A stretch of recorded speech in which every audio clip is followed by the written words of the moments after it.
नमस्कार दोस्तों, आज हम सुनेंगे सोमवार की व्रत कथा। प्राचीन काल की बात है। एक गांव में एक साहूकार रहता था। साहूकार बहुत धनी था, लेकिन उसकी कोई संतान नहीं थी। साहूकार अपने वंश को लेकर हमेशा चिंतित रहता था।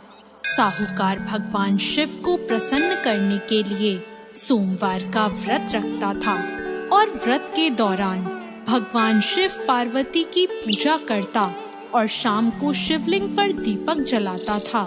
साहूकार की पूजा अर्चना को देखकर एक दिन माता पार्वती ने भगवान शिव से कहा, हे प्रभु, ये साहूकार आपका परम भक्त है। प्रति सोमवार को विधि विधान से आपकी पूजा करता है। मुझे लगता है कि आपको उसकी मनोकामना पूर्ण करनी चाहिए। शिवजी ने पार्वती जी की बात को सुनकर कहा, हे गौरी, ये संसार एक कर्म क्षेत्र है। जैसे एक किसान अपने खेत में बीज बोता है तो कुछ वक्त बाद उसे पेड़ मिलता है, उसी तरह इस संसार में आदमी जैसा कर्म करता है उसे उसका वैसा ही फल मिलता है। भगवान शिव बोले कि इसके कर्मों में संतान सुख नहीं है, लेकिन माता पार्वती ने भोले भंडारी से दोबारा आग्रह किया और कहा, हे नाथ, फिर भी आप इसकी मनोकामना पूर्ण कर दीजिए। यह आपका परम भक्त है। अगर आपने अपने भक्तों की इच्छा को पूर्ण नहीं किया तो वो आपकी पूजा आराधना क्यों करेंगे? माता पार्वती के इतना आग्रह करने पर भगवान शिव ने कहा, यह साहूकार बहुत धनवान है और इसके कोई पुत्र नहीं है, इसलिए ये सदैव चिंतित रहता है। लेकिन इसके भाग्य में संतान योग भी नहीं है। लेकिन तुम्हारे आग्रह करने पर मैं इसे पुत्र प्राप्ति का वरदान दे देता हूँ। लेकिन इसका जो पुत्र होगा वो केवल 12 सालों तक ही जीवित रहेगा। फिर एक रात्रि शिवजी ने साहूकार को स्वप्न में दर्शन दिए और कहा कि उसको जल्द ही पुत्र रत्न की प्राप्ति होगी, लेकिन उसका पुत्र दीर्घ आयु नहीं रहेगा, बल्कि केवल 12 वर्ष तक ही जीवित रह पाएगा। यह बात सुनकर साहूकार ना तो प्रसन्न हुआ और ना ज्यादा दुखी हुआ। साहूकार ने इस बात को सुनकर भी पूजा अर्चना जारी रखी और कुछ दिनों बाद साहूकार की पत्नी गर्भवती हो गई और उसने एक सुंदर बालक को जन्म दिया। बालक के जन्म से घर पर हर्षो उल्लास का माहौल था, लेकिन साहूकार खुश नहीं था, क्योंकि उसको पता था कि उसके बालक का यह जीवन केवल 12 वर्ष तक का ही है और उसने किसी को भी यह बात नहीं बताई थी। जब साहूकार का बालक 11 वर्ष का हुआ तो साहूकार की पत्नी ने कहा कि अब इसका विवाह कर देना चाहिए, लेकिन साहूकार ने मना कर दिया और उसे शिक्षा के लिए काशी भेज दिया। साहूकार ने बालक के मामा को बुलाया और पैसे देकर उन्हें बालक के साथ काशी जाने का आदेश दिया। फिर साहूकार ने मामा भांजे से कहा कि वह काशी जाते समय रास्ते में यज्ञ करते हुए और ब्राह्मणों को भोजन कराते हुए ही जाए। दोनों मामा भांजों ने ऐसा ही किया।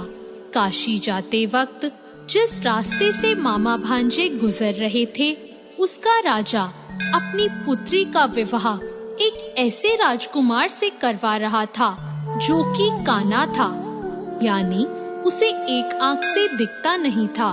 दूल्हे का पिता इस बात से चिंतित था कि अगर दुल्हन पक्ष को यह पता चल गया कि दूल्हा काना है तो राजकुमारी विवाह के लिए मना कर देगी।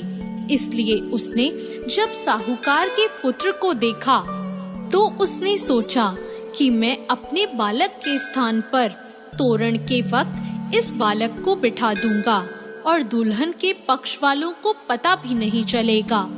दूल्हे के पिता ने साहूकार के पुत्र को इस बात के लिए राजी किया। इस तरह साहूकार के उस लड़के ने दूल्हे के कपड़े पहने और घोड़ी पर चढ़कर तोरण की रस्म पूरी की। तोरण के बाद फेरों की जब बारी आई तो दूल्हे के पिता ने साहूकार के पुत्र से अनुरोध किया कि वह दुल्हन के साथ फेरे ले और जब विवाह संपन्न हो जाए तो यह बात किसी को ना बताए।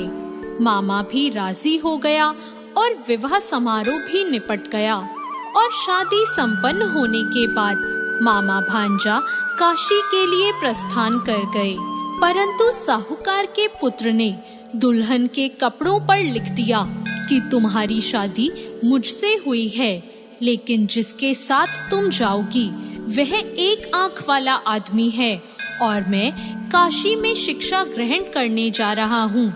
जब राजकुमारी ने यह बात पढ़ी तो उसने राजकुमार के साथ जाने से इनकार कर दिया और अपने पिता से कहा, यह मेरा पति नहीं है, मेरा पति शिक्षा ग्रहण करने काशी गया है। जब सब जगह यह बात फैल गई तो मजबूरी में दूल्हे के पिता को सारी बात बतानी पड़ी और दुल्हन के पिता ने भी अपनी बेटी को भेजने से इनकार कर दिया।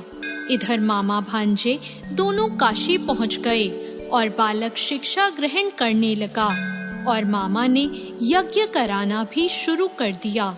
जब साहूकार का पुत्र 12 साल का हो गया तो एक दिन वो अपने मामा से बोला कि उसकी तबीयत ठीक नहीं है और वह सोने अंदर जा रहा है। साहूकार का पुत्र अंदर सोने गया और उसकी मृत्यु हो गई। कुछ देर बाद जब मामा अंदर पहुँचे, उन्होंने जब अपने भांजे को मरे हुए देखा तो वो बहुत दुखी हुए, परंतु वह रो नहीं सकते थे वरना उनका यज्ञ अधूरा रह जाता। इसलिए मामा ने वापस जाकर यज्ञ पूरा किया और ब्राह्मणों का भोजन कराने के बाद मामा अपने मृत भांजे को देखकर रोने लगे। उसी वक्त उसी मार्ग से शिव पार्वती गुजर रहे थे। माता पार्वती ने किसी के रोने की आवाज सुनी तो उन्होंने शिवजी से कहा, हे प्रभु, कोई मनुष्य रो रहा है, चलो उसके दुखों को दूर कर देते हैं। शिव पार्वती मामा के पास गए और उन्होंने जब मृत बालक को देखा तो हैरान हो गए, क्योंकि वह भगवान शिव के आशीर्वाद से जन्मा साहूकार का पुत्र था। माता पार्वती ने कहा, हे नाथ, यह तो साहूकार का पुत्र है जिसको आपने केवल 12 वर्ष तक का जीवन दिया था। पार्वती जी ने मृत बालक को देखा तो उन्हें दया आ गई और उन्होंने शिवजी से कहा, प्रभु, आप इस बालक को जीवन दान दे दीजिए, वरना इसके माता पिता जीते जी मर जाएंगे।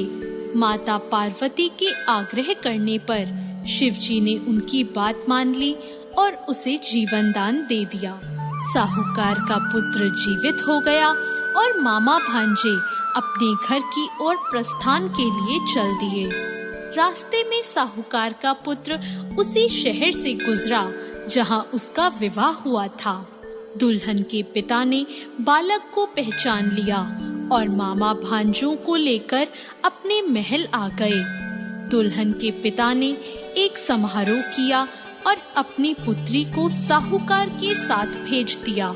जब साहूकार का बालक अपने घर पहुंचा तो उसके माता पिता छत पर बैठे थे और सोच रहे थे कि अगर उनका पुत्र सही सलामत वापस नहीं लौटा तो वे दोनों भी इसी छत से कूदकर अपनी जान दे देंगे।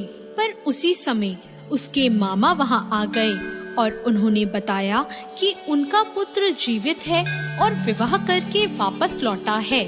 साहूकार ने अपने बालक को जीवित देखा तो खुशी से उसका स्वागत किया और साहूकार का पूरा परिवार खुशी खुशी अपना जीवन बिताने लगा।